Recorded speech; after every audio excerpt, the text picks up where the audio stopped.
Il était une fois, dans un petit village bordé par une immense forêt appelée la forêt écarlate, une fillette vive et curieuse, connue de tous sous le nom de Petit Chaperon Rouge.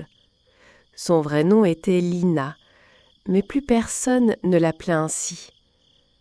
Elle portait toujours une cape rouge à capuche, cousue à la main par sa grand-mère, une herboriste reconnue dans toute la région. Sa cape semblait ordinaire, mais elle cachait un secret oublié depuis longtemps. Lina vivait avec sa mère, Mara, une boulangère réputée, dans une maison en pierre au bord du village. Depuis toute petite, Lina avait entendu des histoires étranges à propos de la forêt écarlate. On parlait de loups qui parlaient, de fées invisibles, de chênes qui marchaient et même d'un esprit ancien endormi sous les racines. Mais Lina n'avait jamais vu ces choses, jusqu'à ce fameux matin. Ce matin-là, sa mère lui dit : « Lina, ta grand-mère est souffrante. Peux-tu lui apporter ce panier ? Il y a une galette, un peu de miel de la ruche d'Alric, des racines d'angélique et une fiole de tisane. » « Bien sûr, maman.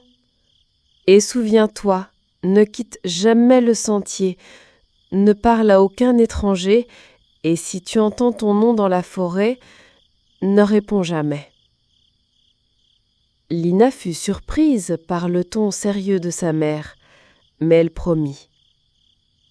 Elle prit le panier et mit sa cape rouge.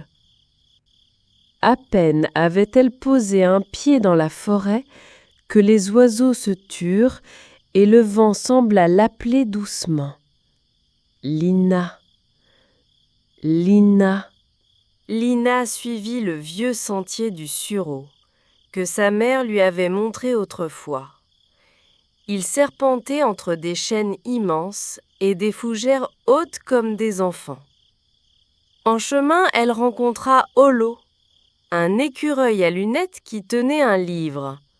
« Tu vas chez ta grand-mère ? Fais attention, il y a quelque chose qui rôde, » dit-il avant de disparaître dans un tronc. Plus loin, Lina vit un cerf argenté la fixer du haut d'une colline. Elle se frotta les yeux, mais il avait déjà disparu. C'est en cueillant quelques fleurs à la lisière d'un ruisseau que le loup apparut. Grand, sombre, les yeux dorés comme deux soleils couchants. « Bonjour, petit chaperon, où vas-tu de ce pas si pressé ? » ?»« Chez ma grand-mère, » répondit-elle, méfiante. « Mais ce chemin est long. Connais-tu le passage des ombres ? Il est plus rapide, juste derrière ce vieux pin. » Lina hésita, mais elle se souvint ne jamais quitter le chemin. « Non merci, je préfère celui que je connais. » Le loup sourit, trop calmement. « Alors je t'y retrouverai. » Il tourna les talons et disparut comme une ombre. Lina marcha plus vite, mais bientôt, elle vit un carrefour qu'elle ne connaissait pas. Le sentier se divisait en deux. L'un était fleuri, l'autre sombre. Une vieille femme en haillons apparut, tenant une lanterne. « Si tu veux arriver vite, prends la voie fleurie. Mais si tu veux découvrir la vérité sur ta cape, prends la voie sombre. » Lina, intriguée, choisit le sentier sombre. Le sentier la mena à une clairière où les âdres avaient des livres dans leurs branches. Là vivait Maître Bouquin, un hibou savant. Ta cape rouge n'est pas un simple vêtement, dit-il. Elle fut cousue à partir du tissu d'un ancien voile protecteur, autrefois porté par les gardiennes de la forêt. Les gardiennes ? Des femmes qui communiquaient avec les esprits de la nature. Ta grand-mère en était une. Pendant ce temps, le loup arriva chez la grand-mère, mais elle l'attendait. Elle n'était pas si faible qu'il le pensait. « Je savais que tu viendrais, Velkan. »« Tu me reconnais ?» ricana le loup. « Tu n'as pas changé depuis la chute du cercle. » Mais malgré sa magie, la grand-mère fut capturée et enfermée dans la forêt de verre, une illusion créée par le loup. Lina croisa ensuite Rilko, un renard roux farceur, et Yun, un grand chien blanc porteur de vent. Ils lui apprirent que le loup, Velkan, était un ancien esprit gardien corrompu par l'ombre. Il veut briser l'équilibre et détruire les anciens pactes entre la nature et les humains, dit Yun. Lina comprit que son voyage n'était pas seulement une visite chez sa grand-mère, mais une quête ancienne. Lina entra dans une grotte de cristal où 3 fées l'attendaient, Eris, Faina et Nimée. Elles lui révélèrent l'existence d'un ancien pacte et que seul un cœur pur portant la cape rouge pouvait restaurer l'équilibre. Mais tu devras traverser les ronces du temps, affronter le gardien du lac noir et réveiller la voix du chêne dormant. Lina accepta. Elle reçut une boussole de lumière et une pierre en clay. Les ronces du temps étaient des lianes noires vivantes qui murmuraient les regrets, les erreurs et les peurs passées. Lina avança lentement, sa cape rouge vibrant doucement autour d'elle.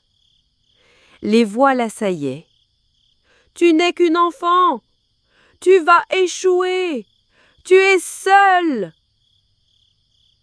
Mais Lina se rappela la chaleur des bras de sa mère, le sourire de sa grand-mère, et elle chanta doucement une berceuse ancienne.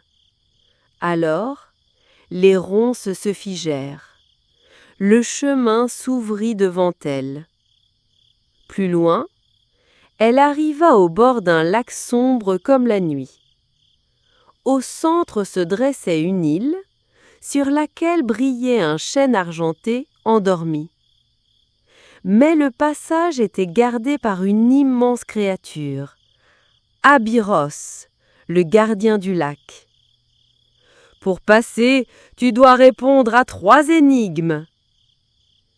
Lina se concentra. Les énigmes parlaient d'amour, de mémoire et de courage. Elle répondit avec son cœur, pas son esprit. « Tu es digne », dit le gardien en s'effaçant. Sur l'île, le chêne parlait dans une langue ancienne. Lina plaça la clé en pierre dans une fissure du tronc. Le chêne se réveilla lentement et lui offrit une graine de feu, symbole du renouveau. « Quand tout semblera perdu, plante cette graine dans ton cœur. » Pendant ce temps, Velkan, le loup, avait appris que Lina s'approchait du secret des gardiennes. Il décida d'en finir.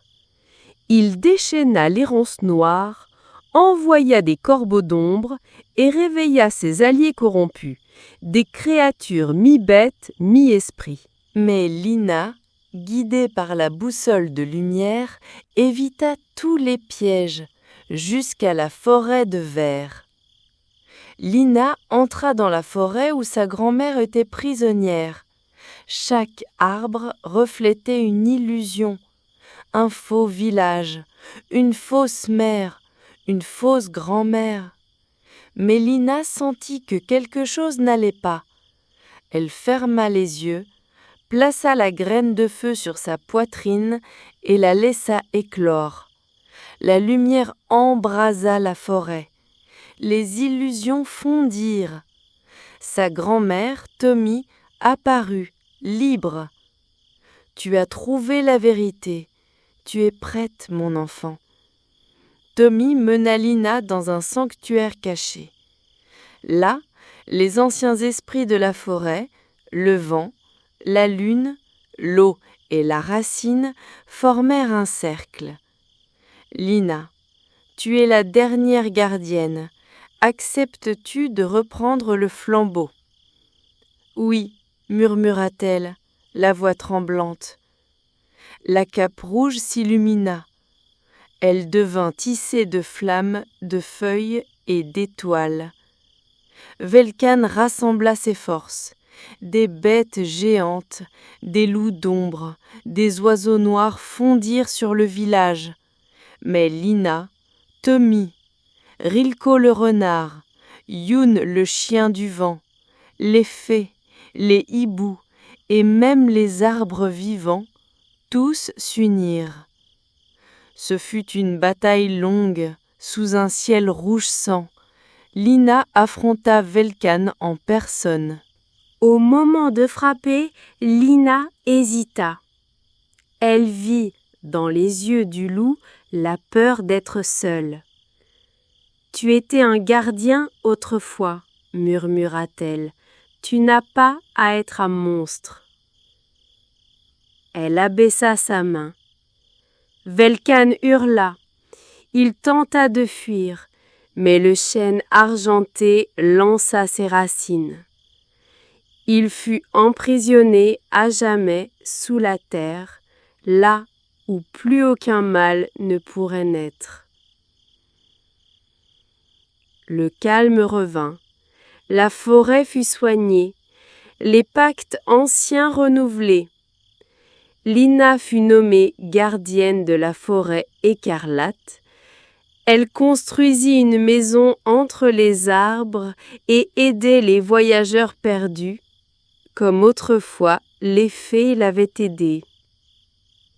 Sa mère, Mara, reprit sa boulangerie et Tommy redevint herboriste, enseignant aux enfants les plantes et les secrets du vent.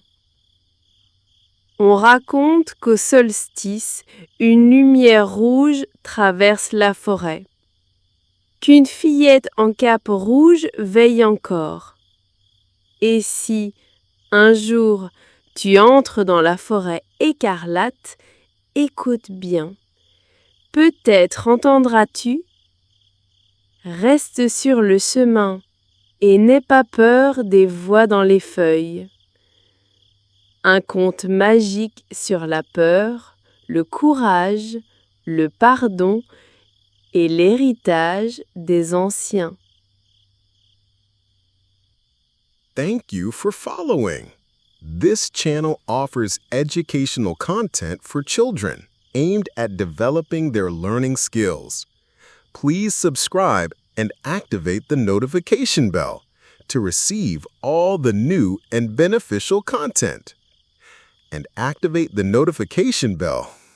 Let me know if you'd like any adjustments.